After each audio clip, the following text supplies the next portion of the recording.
Una vez más, Red Bull arruina la gran clasificación que había conseguido Sergio Pérez. El mexicano había logrado el tercer puesto de la parrilla, pero por un error gigante de su equipo, Checo fue penalizado. Por otro lado, Carlos Sainz fue espectacular y quiere más. El madrileño fue totalmente claro expresando que va a la casa de Max Verstappen, amenazando la posible temporada perfecta del neerlandés con un ritmo espectacular. Además, Helmut Marko declaró que las cosas en Red Bull serán como antes, y cree que el primer paso fue alejar a Jos Verstappen de Red Bull.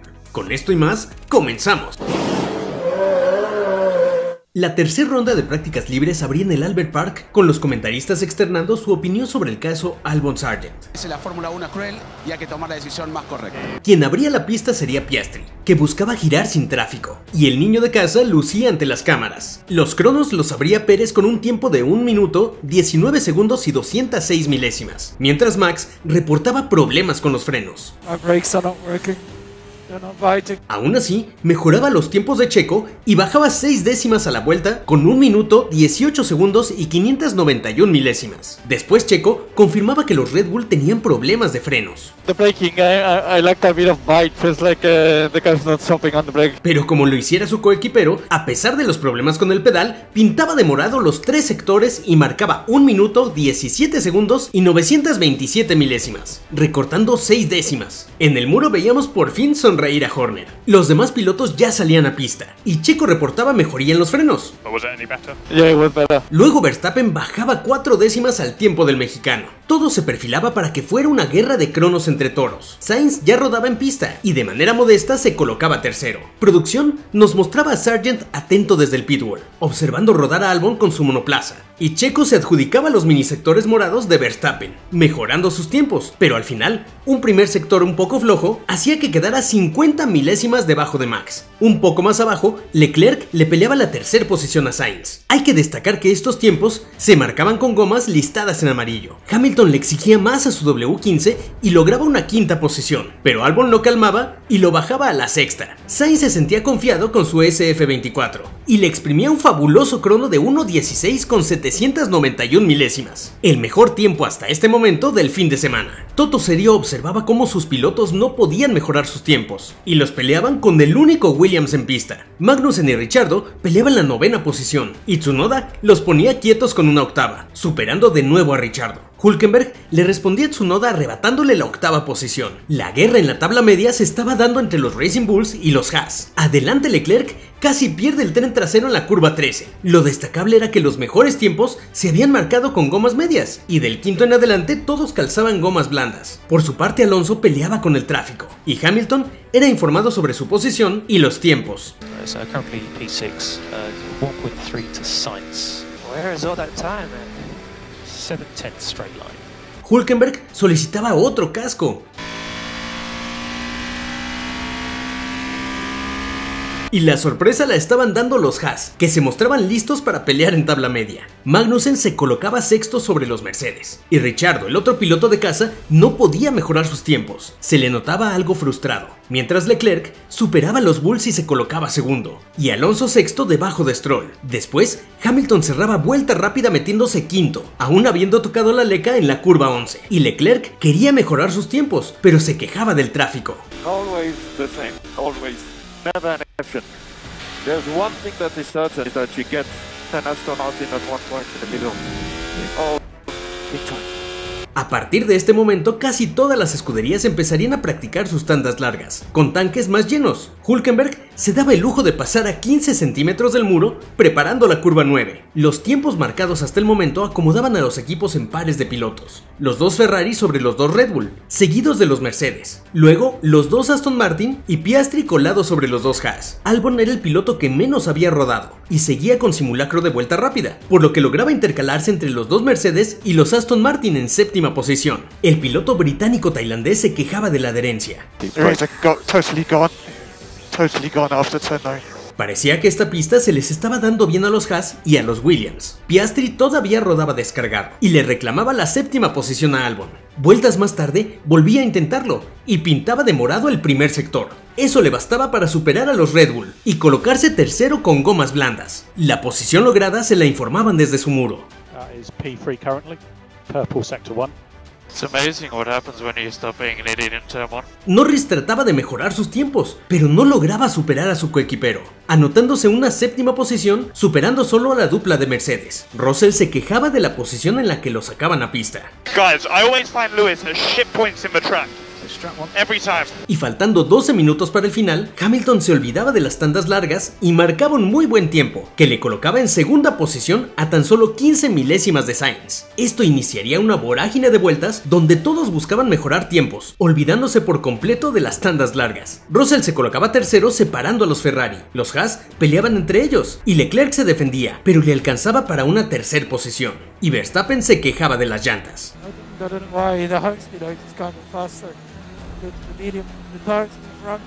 De nueva cuenta, Alonso tendría problemas con el tráfico. Faltando 30 segundos, Pérez se posicionaba quinto sobre Verstappen, pero Max cerraba fuerte con el reloj en ceros en primera posición. Pero Leclerc no le dejaría por mucho tiempo el gusto y le arrebataba a Verstappen el primer puesto. Los Ferrari dejaban ver las debilidades del RB20 y los Mercedes rescataban el aliento de Wolff. También cabe mencionar que las primeras 4 plazas terminaban a menos de una décima de distancia. Así era como veíamos concluidas las prácticas libres 3 del Gran Premio de Australia.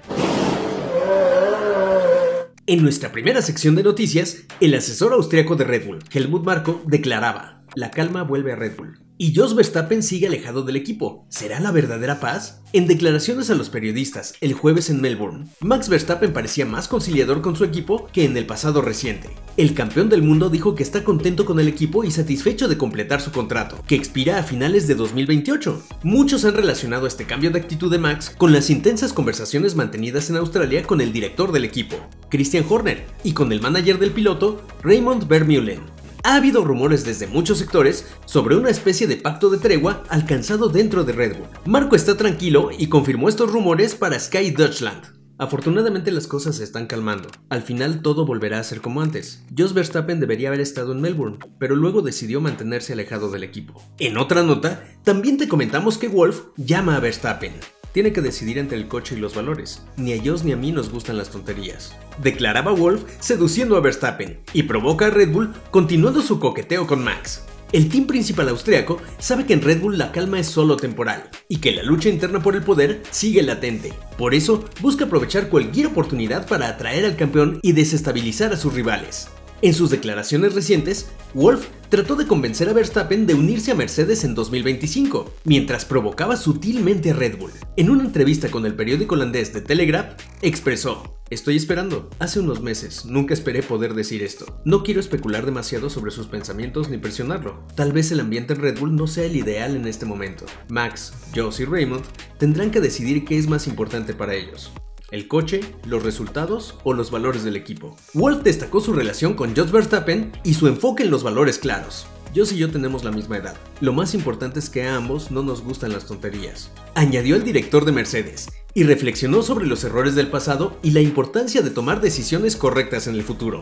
"En la posición de sustituto de Lewis Hamilton solo hay un pequeño grupo de pilotos interesantes para nosotros. Max decidirá su futuro en las próximas semanas. ¿Qué pasa si es nuestra primera opción? Es una gran oportunidad. Queremos caminar hacia la decisión correcta en lugar de correr hacia la decisión equivocada".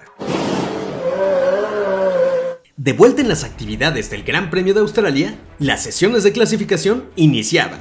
Y la Q1 arrancaría con 34 grados centígrados en pista y una humedad alta con un 54%. Aquí el apunte sobre Max sería que había terminado segundo en todas las prácticas libres. Todos los pilotos ya en sus cockpits lucían concentrados. Albon salía primero a pista y se quejaba de lo sucia que estaba. Leclerc, como lo hiciera Checo antes, también se quejaba de la visibilidad. Y Hülkenberg lanzaba una vuelta rápida, pero se encontraba en la curva 13 a Sergio Pérez, que apenas alcanzaba a quitarse. Desde el pitwall le avisaban tarde al mexicano. Poco después, los dos Red Bull se colocaban primeros, a pesar de las quejas de Verstappen. Pero los Ferrari les cortaban las alas. De nuevo se acomodaban en duplas por equipo. A la cabeza, los dos Ferrari sobre los Red Bull, seguidos por los Haas, y luego los McLaren bajaban a los dos Haas, y se colocaban también como dupla. Russell salía de la zona de eliminación al puesto 13, pero Hamilton lograba un tiempo que le otorgaba la quinta posición. Los tiempos empezaban a fluir más, y los dos McLaren superaban a los dos Red Bull colocándose en tercera y cuarta posiciones. Pérez contestaba subiendo a la segunda posición, y Alonso subía casi de inmediato a la primera, pero los Ferrari retomaban la punta. Los pilotos en zona de eliminación eran los dos Alpine, Russell y Zhou. Russell iniciaba vuelta rápida y se quejaba de los frenos delanteros. Y aún con eso cerraba colocándose en noveno sobre Hamilton, quien contestaba con un tiempo que lo colocaba apenas sobre su compañero. Verstappen, que se situaba en sexta posición, marcaba récord del primer sector, pero solo le alcanzaba para quedar tercero por debajo de Checo. Faltando solo 1 minuto y medio, Max volvía a quejarse.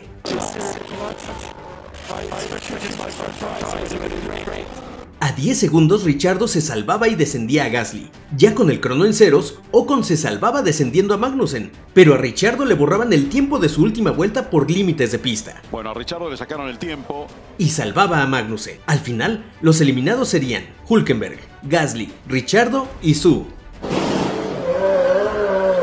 Abriendo la quali 2, producción nos permitía ver que Sainz había sido más fuerte en los sectores 1 y 3, mientras que Leclerc se anotaba el segundo solamente. Sainz abría los cronos con 1 minuto 16 segundos y 671 milésimas. Las escuderías empezaban a revelar sus mejores tiempos. Verstappen lo superaba. Los dos Ferrari se acomodaban segundo y tercero, y Pérez cuarto. Todo apuntaba que la guerra sería entre Red Bull y Ferrari, pero los McLaren se colaban intercalándose entre los punteros. Alonso salía de la zona de eliminación, pero por poco, quedando en novena posición debajo de su coequipero. Russell haría lo mismo, pero él sí superaba al Hammer, quedando séptimo y octavo respectivamente. Ante todo esto, Toto no lucía muy complacido. Ahora todos calzaban gomas blandas. Magnussen intentaba, pero no lograba salir de la zona de eliminación. Faltando 6 minutos, Sainz apretaba y superaba a Verstappen.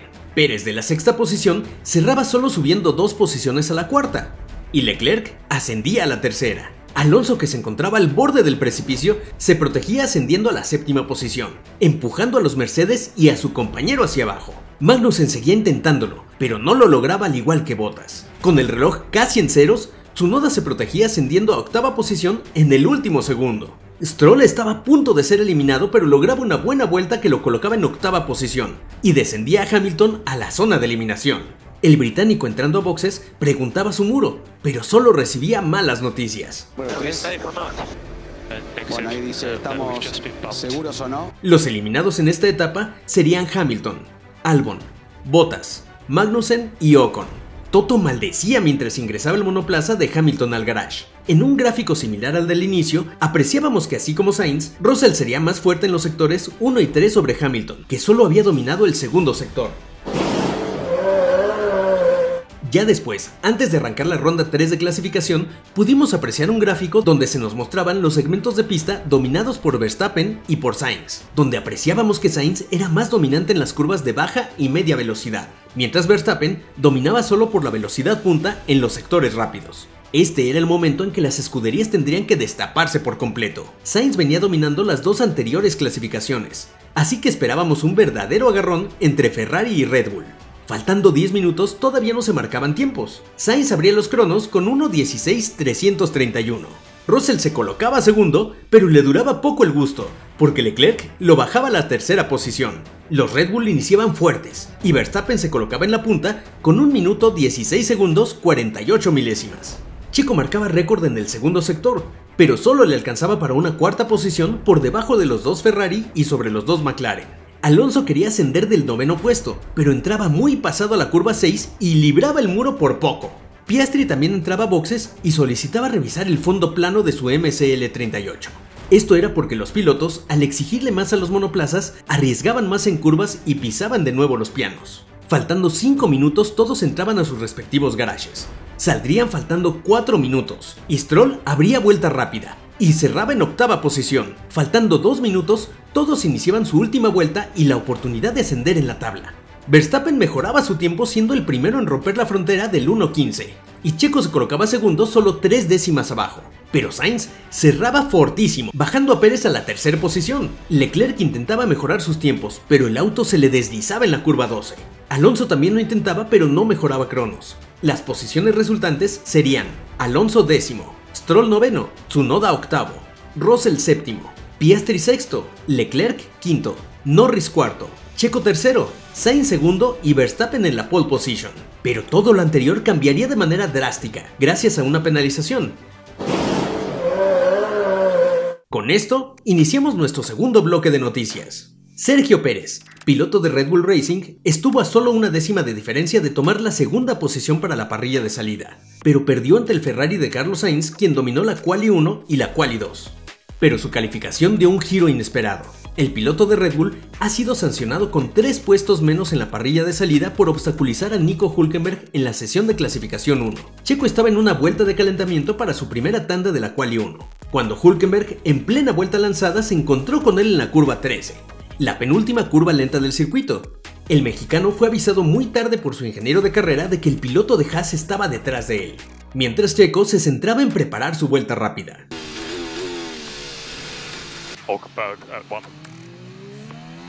Pérez fue convocado por los comisarios después de la clasificación y le aplicaron una sanción de 3 puestos en la parrilla de salida, degradándole a la sexta plaza de salida del domingo. El comunicado oficial expresaba: Pérez, que estaba en una vuelta de salida, estaba en el vértice de la curva, y Hülkenberg tuvo que salir de la línea de carrera para conducir a su alrededor.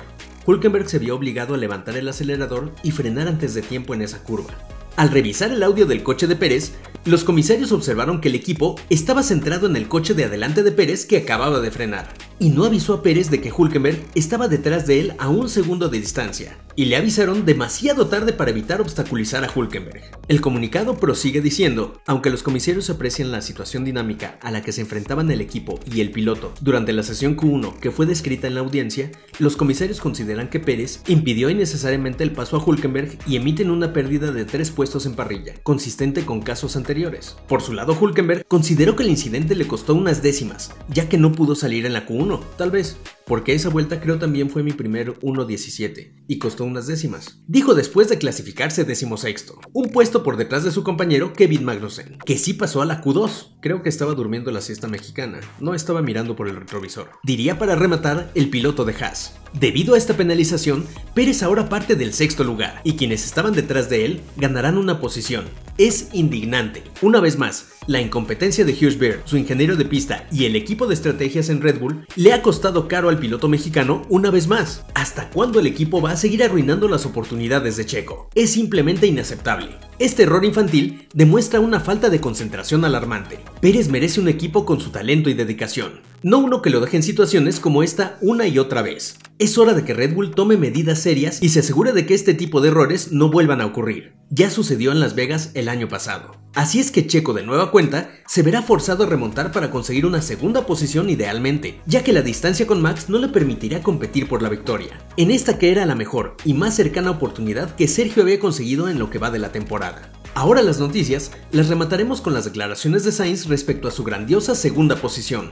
Sainz, al final de la sesión de clasificación, no pudo ocultar su estado físico imperfecto, tras la operación de apendicitis a la que se sometió apenas hace 15 días. Pero también es sorprendente que, a pesar de todas las dificultades, está detrás de Verstappen en el segundo cajón de la parrilla. Sainz, en las jornadas de ayer, parecía tener dificultades para pilotar el SF24 como hay que hacerlo, es decir, al límite. Hoy, sin embargo, ha sido otra historia. Las primeras señales llegaron en las prácticas libres de esta mañana, y ya en clasificación, el piloto madrileño de Ferrari estuvo extraordinario, inmediatamente detrás de un Max Verstappen que es una bestia, pero haber dejado atrás a todos los demás es para Carlos motivo de orgullo, sobre todo por el dolor al que se enfrenta cuando sube al cockpit de su cabalino. Han sido un par de semanas realmente difíciles. También estuve en cama unos días, pero al final conseguí estar ahí, e incluso hoy estoy en primera fila. Cuando he visto que estaba en las primeras posiciones en la clasificación, no me lo podía creer. Ha sido muy duro, pero estoy muy satisfecho y contento de correr con los Red Bull. Al principio, ayer, estaba un poco oxidado, pero luego conseguí recuperar velocidad y encontrar mi ritmo, y me siento realmente bien en el coche. Estaremos pendientes de cómo evoluciona el piloto a lo largo de las 58 vueltas del Gran Premio. Si el Ferrari resulta competitivo en ritmo de carrera, tendremos una gran competencia. No voy a mentir, realmente no estoy en perfectas condiciones cuando conduzco, pero creo que puedo hacerlo toda la carrera, sin demasiado dolor. Está claro que es difícil, incómodo, pero no tengo demasiados dolores y voy a empujar. Soy segundo, no me lo creo, en carrera puedo hacerlo. Y con esto, damos por cerrado el resumen y la ronda de noticias. Si te gustó este video, recuerda que puedes suscribirte y activar las notificaciones para que estés al tanto de todo lo que sucede en la máxima categoría. También te invitamos a ver el documental más completo y actualizado de la carrera deportiva de Checo Pérez. Hasta muy pronto y buena carrera.